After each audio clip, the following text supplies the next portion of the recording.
કોંગ્રેસ અધ્યક્ષ મલ્લિકાર્જુન ખડગે પીએમ મોદી પર આકરા પ્રહાર કર્યા। તેમણે વાત-વાતમાં મોદીની સરખામણી રશિયન પ્રમુખ પુતિન સાથે પણ કરી હતી। ઓડિશાના ભુવનેશ્વરમાં રેલી દરમિયાન તેમણે કહ્યું, વડાપ્રધાન મોદી ચૂંટણી જીતશે તો આ લોકશાહીની છેલ્લી ચૂંટણી હશે। તેમણે કહ્યું કે આ છેલ્લું ઇલેક્શન છે, જો મોદીજી આવી જશે તો ચૂંટણી નહીં થવા દે। તેમણે દેશમાં તાનાશાહી લાગુ થવાનો અંદેશો પણ વ્યક્ત કર્યો। તેમણે નીતિશ કુમારનું નામ લીધા વિના તેમનો દાખલો ટાંકતા કહ્યું કે ડરીને કોઈ દોસ્તી છોડી રહ્યું છે, કોઈ પક્ષ અને કોઈ ગઠબંધન છોડી રહ્યું છે।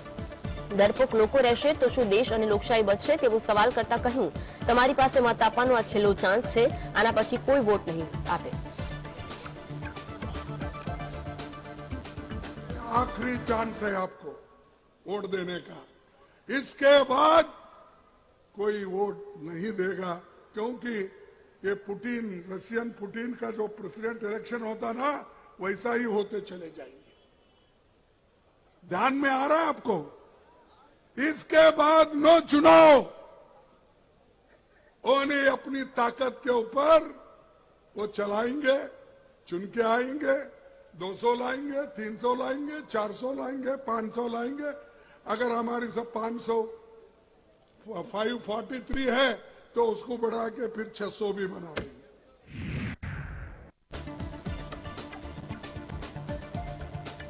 કોંગ્રેસના નેતા રાહુલ ગાંધીના નેતૃત્વમાં ભારત જોડો ન્યાય યાત્રા બિહારના કિશનગંજમાં પ્રવેશી હતી। જાહેર સભાને સંબોધતા રાહુલ ગાંધીએ કહ્યું કે કેટલાક લોકો દેશમાં વિભાજન પેદા કરવાની અને નફરત ફેલાવવાની વાત કરે છે, જ્યારે અમે પ્રેમ અને ભાઈચારાની વાત કરીએ છીએ। ભારત જોડો ન્યાય યાત્રા દરમિયાન અમને લોકોની સમસ્યા જાણવાની તક મળે છે। આ સમસ્યા અમે યોગ્ય મંચ પર ઉઠાવીશું। વાસ્તવિકતા એ છે કે ભારતમાં ગરીબ વ્યક્તિને સામાજિક ન્યાય મળતો નથી। આ માટે અમે યાત્રામાં ન્યાયની વાત સામેલ કરી છે। મણિપુરમાં છેલ્લા ઘણા સમયથી હિંસાના બનાવ બની રહ્યા છે, પરંતુ પીએમ મોદી આ દિવસ સુધી પ્રદેશની મુલાકાત લીધી નથી। तो जिस तरफ वो नफरत की बात करते हैं, देश को बांटने की बात करते हैं, दूसरे तरफ हम मोहब्बत, इज्जत, भाईचारे की बात करते हैं। और सच्चाई ये है कि आज के हिंदुस्तान में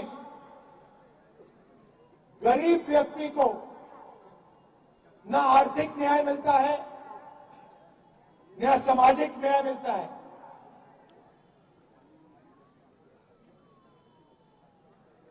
तो इसलिए हमने न्याय की बात जोड़ी है। બિહારના પૂર્વ મુખ્યમંત્રી લાલુ પ્રસાદ યાદવ નોકરી કૌભાંડની તપાસ માટે કથિત જમીનના સંબંધમાં પૂછપરછ માટે પટના ઈડી ઓફિસ પહોંચ્યા હતા, જ્યાં તેમની 9 કલાક સુધી પૂછપરછ ચાલી। જે દરમિયાન તેમની પુત્રી મીસા ભારતી પણ તેમની સાથે ઈડી ઓફિસ ગઈ, જોકે તેને અંદર જવા દેવામાં આવી નહોતી। તો પૂછપરછ દરમિયાન રાષ્ટ્રીય જનતા દળના નેતાઓ અને કાર્યકરો પટનામાં ઈડી ઓફિસે બહાર એકઠા થયા।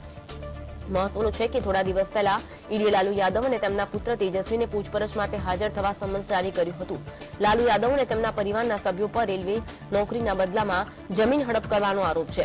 ઈડીની ચાર્જશીટ મુજબ 2004 થી 2009 સુધી ભારતીય રેલવેના અલગ અલગ ઝોનમાં ગ્રુપ ડીના પદો પર ઘણા લોકોની નિમણૂક કરવામાં આવી હતી અને તેના બદલામાં તેઓને તેમની જમીન તત્કાલીન રેલવે મંત્રી લાલુ પ્રસાદના પરિવારના સભ્યોને ટ્રાન્સફર કરી હતી। This is inhumanity. एक बीमार व्यक्ति है, सब जानते हैं, सिर्फ मैं नहीं जानती हूँ, सब जानते हैं।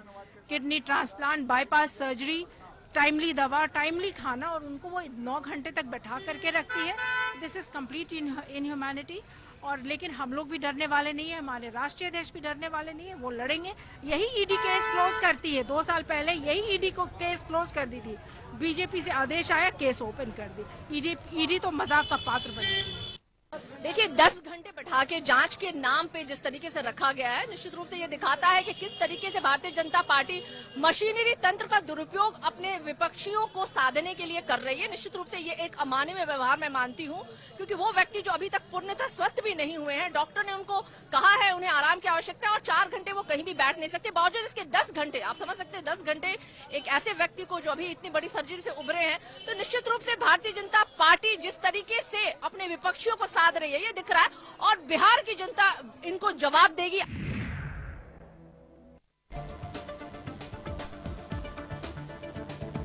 જમીન કૌભાંડ સંબંધિત મની લોન્ડરિંગ કેસમાં ઈડીએ ઝારખંડના સીએમ હેમંત સોરેનને હાજર થવા માટે 31મી જાન્યુઆરી સુધીનો સમય આપ્યો છે। ઝારખંડ મુક્તિ મોરચાના કાર્યકારી પ્રમુખ હેમંત સોરેને સોમવારે ઈડીને એક મેલ મોકલી તેની ઉપલબ્ધતા વિશે માહિતી આપી. જેએમએમના સૂત્ર દ્વારા માહિતી એવા સમયે શેર કરવામાં આવી છે જ્યારે આ કેસની તપાસના સંબંધમાં ઈડીની ટીમ હેમંત સોરેનના દિલ્હી નિવાસસ્થાન પર પહોંચી હતી. 20 જાન્યુઆરી ઈડીએ સોરેનના રાંચી સ્થિત સત્તાવાર નિવાસસ્થાને પહોંચી. ગયા અઠવાડિયે તપાસ એજન્સીએ 27મી જાન્યુઆરીએ સોરેનને પત્ર લખી કેસના સંબંધમાં પૂછપરછ માટે હાજર થવા બાબતે 29મી અથવા 31મી જાન્યુઆરીની તારીખ માંગી હતી. આ સંબંધમાં સોરેનને પૂછવામાં આવ્યું કે તે 29 જાન્યુઆરી અથવા 31 જાન્યુઆરી વચ્ચે પૂછપરછ માટે કયા દિવસે હાજર રહેશે.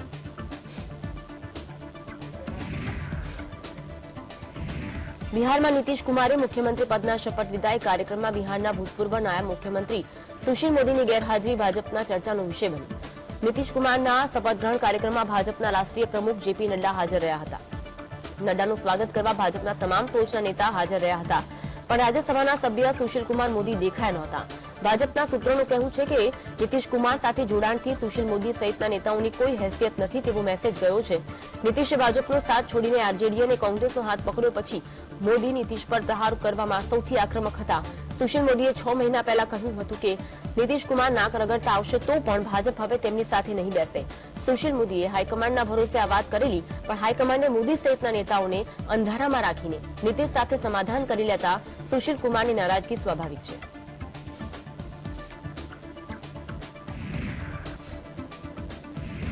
નીતિશ કુમારે પલટી મારીને ભાજપ સાથે હાથ મિલાવી લીધા પછી કોંગ્રેસના નેતા શશી થરૂરની ટ્વીટ વાયરલ થઈ છે. વાસ્તવમાં શશી થરૂરે 2017ની પોતાની ટ્વીટને રીટ્વીટ કરી, જેમાં તેમણે અમેરિકામાં રાજકારણીઓ માટે લોકબોલીમાં વપરાતા અંગ્રેજી શબ્દ સ્લોનીગોસ્ટરનો અર્થ સમજાવ્યો. નીતિશ કુમારે 2017માં આરજેડી કોંગ્રેસનું મહાગઠબંધન છોડી ભાજપમાં જોડાવાનો નિર્ણય કર્યો ત્યારે થરૂરે આ ટ્વીટ કરી હતી. સ્લોનીગોસ્ટરનો અર્થ છે ખંદો અને સિદ્ધાંતહીન રાજકારણી. થરૂરે સ્લોનીગોસ્ટરને આ વર્ડ ઓફ ધ ડે ગણાવી લખ્યું કે આ શબ્દોનો ફરીથી ઉપયોગ કરવો પડશે એવું કદી વિચાર્યું નહોતું.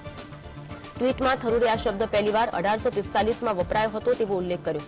થરૂરની ટ્વીટને લોકો લાઇક કરી રહ્યા છે, ઘણાએ કોમેન્ટ પણ કરી.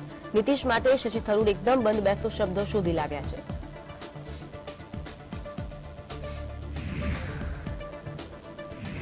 આસામમાં રાહુલ ગાંધીની ન્યાયયાત્રા સમયે પોતાની ન્યાય માટે ધરણા કરનારા આસામ યુથ કોંગ્રેસ પ્રમુખ અંકિતા દત્તા અંતે ભાજપમાં જોડાઈ ગયા.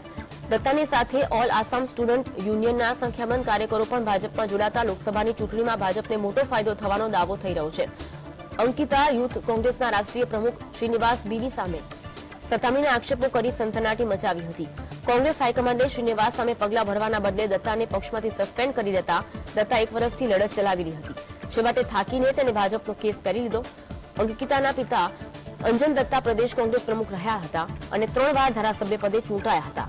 આસામની 2021ની ચૂંટણીમાં અંકિતા કોંગ્રેસની ટિકિટ પર આમગુડીમાં લડી હતી પણ હારી ગઈ હતી. ભાજપ અંકિતાને 2026ની ચૂંટણીમાં ટિકિટ આપશે.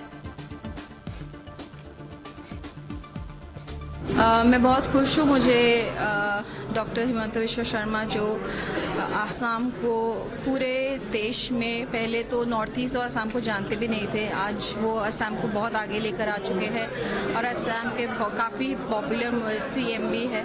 तो मैं बहुत खुश हूँ आज मैं इस पार्टी में मुझे स्थान मिला है. તો ચૂંટણી પંચ રાજ્યસભાની 56 બેઠકો માટે ચૂંટણી તારીખનું એલાન કર્યું છે. જે 56 સાંસદોનો કાર્યકાળ સમાપ્ત થઈ રહ્યો છે તેમની ખાલી પડેલી બેઠકો પર 27 ફેબ્રુઆરી વોટિંગ થશે. રાજ્યસભાની ચૂંટણીમાં સૌની નજર બિહાર અને ઉત્તર પ્રદેશ પર મંડરાયેલી રહેશે. ચૂંટણી પંચે 15 રાજ્યોમાંથી ખાલી પડેલી રાજ્યસભાની 56 બેઠકો માટે ચૂંટણીની જાહેરાત કરી છે. આ માટે 27મી ફેબ્રુઆરીએ મતદાન થશે. આ તમામ સાંસદોનો કાર્યકાળ એપ્રિલ 2024માં સમાપ્ત થઈ રહ્યો છે. નોમિનેશનની છેલ્લી તારીખ 15 ફેબ્રુઆરી છે. નામાંકન પરત ખેંચવાની તારીખ 20મી ફેબ્રુઆરી સુધી છે. મતદાન પ્રક્રિયા 27 ફેબ્રુઆરીએ સવારે 9 થી સાંજે 4 વાગ્યા સુધી ચાલશે, જ્યારે મતગણતરી 27 ફેબ્રુઆરી સાંજે 5 વાગ્યા સુધી ચાલશે.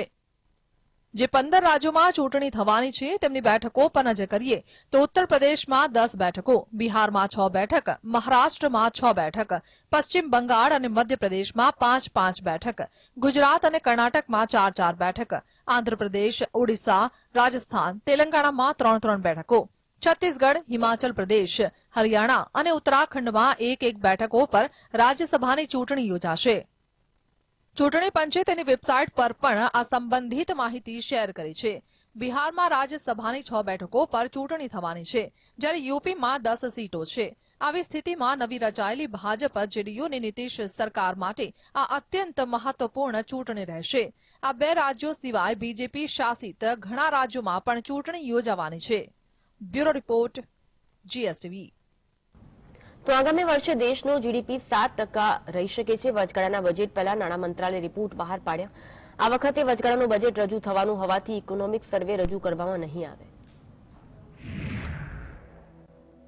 2024-25 માટે વચગાળાના બજેટની રજૂઆત પહેલા નાણાં મંત્રાલયે પોતાનો રિપોર્ટ જાહેર કર્યો છે, જેમાં આગામી વર્ષ માટે દેશના વિકાસ દરનો અંદાજ રજૂ કરવામાં આવ્યો છે. નાણાં મંત્રાલયે કહ્યું હતું કે ભારતનો જીડીપી આવતા વર્ષે 7% થઈ શકે છે. મંત્રાલયે ધ ઇન્ડિયન ઇકોનોમી રિવ્યુ નામનો રિપોર્ટ બહાર પાડ્યો છે. તેને મુખ્ય આર્થિક સલાહકાર વી અનંત નાગેશ્વરનના કાર્યાલયના અધિકારીઓ દ્વારા તૈયાર કરવામાં આવ્યો છે. મંત્રાલયના અહેવાલમાં જણાવાયું છે કે મજબૂત સ્થાનિક માંગને કારણે અર્થતંત્ર છેલ્લા 3 વર્ષમાં 7%થી વધુ વૃદ્ધિ દર તરફ દોરી ગયું છે. છેલ્લા 10 વર્ષમાં સરકાર દ્વારા લેવામાં આવેલા પગલાઓને કારણે ખાનગી વપરાશ અને રોકાણ મજબૂત બન્યું છે. મેન્યુફેક્ચરિંગ અને ઇન્ફ્રાસ્ટ્રક્ચરના રોકાણને વેગ આપવા માટે લેવાયેલા પગલાંએ પણ સપ્લાય બાજુ મજબૂત કરી છે. રિપોર્ટમાં એમ પણ કહેવામાં આવ્યું છે કે આગામી વર્ષોમાં અર્થવ્યવસ્થા 7%ના દરે વૃદ્ધિ પામી શકે છે. માત્ર ભૌગોલિક રાજકીય સંઘર્ષોનું વધતું જોખમ ચિંતાનો વિષય છે. વધુમાં ભારત આગામી 6 થી 7 વર્ષમાં $7 ટ્રિલિયન અર્થતંત્ર બની શકે છે. જીવનની ગુણવત્તા અને જીવન ધોરણ પ્રદાન કરવાની યાત્રામાં આ એક મહત્વપૂર્ણ સીમાચિહ્ન રૂપ બની રહેશે. નાણાં મંત્રાલયે કહ્યું છે કે આર્થિક બાબતોના વિભાગ દ્વારા તૈયાર કરવામાં આવેલો ભારતનો આર્થિક સર્વે નથી. આ સામાન્ય ચૂંટણી પછી પૂર્ણ બજેટ પહેલા આવશે. આ રિપોર્ટ સામાન્ય કરતા અલગ છે, કારણ કે તે સંસદનું બજેટ સત્ર શરૂ થવા પહેલા આવ્યો છે. આ વર્ષે લોકસભાની ચૂંટણી યોજાવાની છે, તેથી સંપૂર્ણ બજેટને બદલે 1 ફેબ્રુઆરીએ વચગાળાનું બજેટ રજૂ કરવામાં આવશે. નવી સરકાર આવીને સંપૂર્ણ બજેટ રજૂ ન થાય ત્યાં સુધી વચગાળાનું બજેટ વર્તમાન સરકારને દેશ ચલાવવા માટે નાણાં પ્રદાન કરે છે. સરકાર વચગાળાના બજેટ પહેલા આર્થિક સર્વે રજૂ કરતી નથી. Bureau report, GSTV. સંસદનું સત્ર શરૂ થવા જઈ રહ્યું છે તે પહેલા કેન્દ્રીય મંત્રી શાંતનુ ઠાકુરનું એક નિવેદન ચર્ચામાં આવ્યું. તેમણે એક સભામાં દાવો કર્યો કે દેશમાં માત્ર 7 જ દિવસમાં CAA કાયદો લાગુ થઈ જશે. આ પહેલા અમિત શાહે ડિસેમ્બરમાં કહ્યું હતું કે CAA કાયદાને લાગુ થવાથી કોઈ રોકી નહીં શકે. સત્ર શરૂ થવા જઈ રહ્યું છે તે પહેલા કેન્દ્રીય મંત્રી શાંતનુ ઠાકુરે એક સભામાં CAA ને લઈને એક મહત્વનું નિવેદન આપ્યું. તેમણે લોકોને સંબોધતા બાંહેધરી આપી કે આગામી 7 દિવસમાં દેશમાં CAA કાયદો લાગુ થઈ જશે. શાંતનુ ઠાકુર પશ્ચિમ બંગાળના દક્ષિણ 24 પરગણાના કાકદ્વીપમાં એક રેલીને સંબોધિત કરી રહ્યા હતા, જેમાં તેમણે કહ્યું કે હું બાંહેધરી આપું છું કે નાગરિક સુધારો કાયદો CAA 7 દિવસમાં દેશભરમાં લાગુ થઈ જશે. તેમણે કહ્યું કે CAA માત્ર પશ્ચિમ બંગાળમાં જ નહીં પરંતુ આગામી 7 દિવસમાં સમગ્ર દેશમાં લાગુ કરવામાં આવશે. શાંતનુ ઠાકુર બાણગાંવથી ભાજપના સાંસદ છે.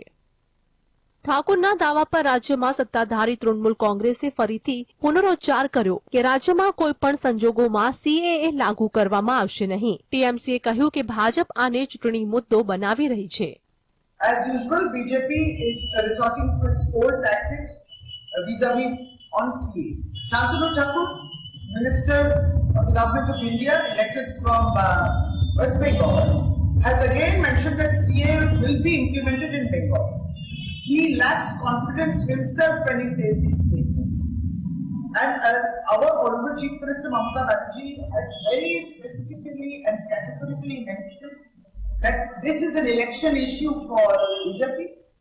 Already the so-called citizenship which he is talking about, for those people in Bengal, they are already citizens of this country and they cannot be given double citizenship.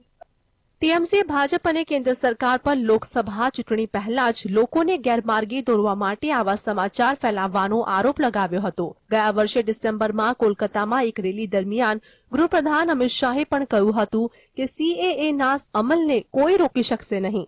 શાહે ઘૂસણખોરી, ભ્રષ્ટાચાર, રાજકીય હિંસા અને તૃષ્ટિકરણના મુદ્દાઓ પર મમતા બેનર્જીને ઘેર્યા હતા. Bureau report, GSTV. કેન્દ્રીય મંત્રી શાંતનુ ઠાકુરે દાવો કર્યો કે આગામી એક સપ્તાહમાં દેશમાં નાગરિક સુધારો કાયદો એટલે કે CAA લાગુ કરવામાં આવશે. આ વિશે પ્રતિક્રિયા આપતા કોંગ્રેસના નેતા પ્રમોદ તિવારીએ જણાવ્યું કે ભાજપના મંત્રીએ આ પ્રકારનું નિવેદન આપ્યું છે, માટે સરકાર આ બાબતે સ્પષ્ટતા આપે. જો સંસદના બજેટ સત્રમાં આ પ્રકારનો કોઈ પ્રસ્તાવ રજૂ કરવામાં આવશે તો અમે તેનો મેરિટના આધારે અભ્યાસ કરી પોતાનો અભિપ્રાય રજૂ કરીશું, પરંતુ પ્રાથમિક દ્રષ્ટિએ આ માત્ર અફવા લાગે છે. મંત્રીઓ ઘણીવાર નિવેદનબાજી પણ કરતા હોય છે. वो एक मंत्री हैं, मोदी सरकार में मंत्री हैं, तो सामान्यतः किसी का बयान मंत्रिमंडल का सामूहिक बयान माना जाता है जब तक उसका खंडन ना हो जाए. तो या तो भाजपा खंडन करे या एक सप्ताह में ज्यादा दिन तो नहीं रहेंगे, सत्र आएगा. अगर कोई ऐसा प्रस्ताव होगा, ड्राफ्ट आएगा, तो हम उसके मेरिट पर विचार करके हम अपनी प्रतिक्रिया उस समय देंगे. अब ये हवाई बात पे यहाँ इनके मंत्रियों की कोई पूछ तो होती नहीं.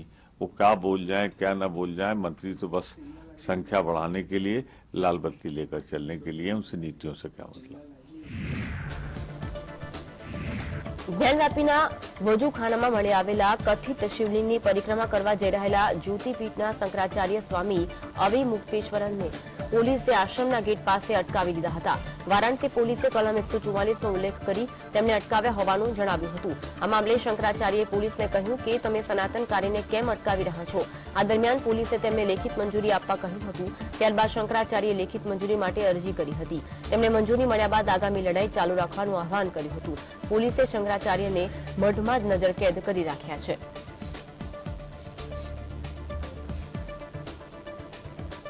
कि वहाँ पर बहुत सारे दर्शनार्थी हर समय आ रहे हैं, जा रहे हैं.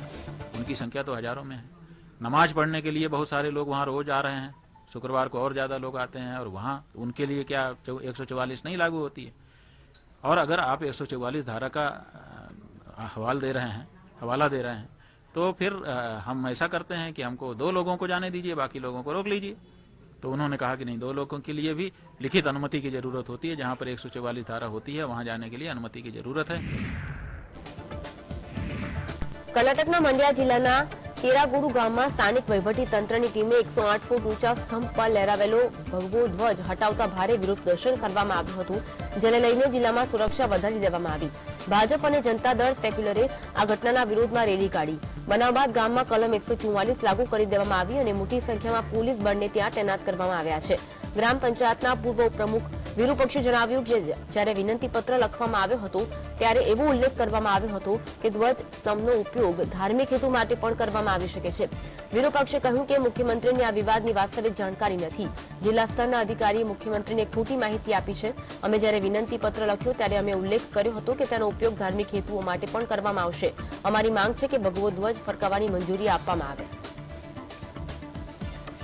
Yesterday the fresh incident happened in Mandya, Keragodu, where the local panchayat has taken a decision. Out of 22 members, 20 members signed for the decision to erect Hanuman Dwaj, 108 feet Hanuman Dwaj. But this government forcefully entered there, they removed that flag, and we demand this government to stop anti-Hindu mentality and to allow the particular panchayat or people practice, preach, spread their religious rights.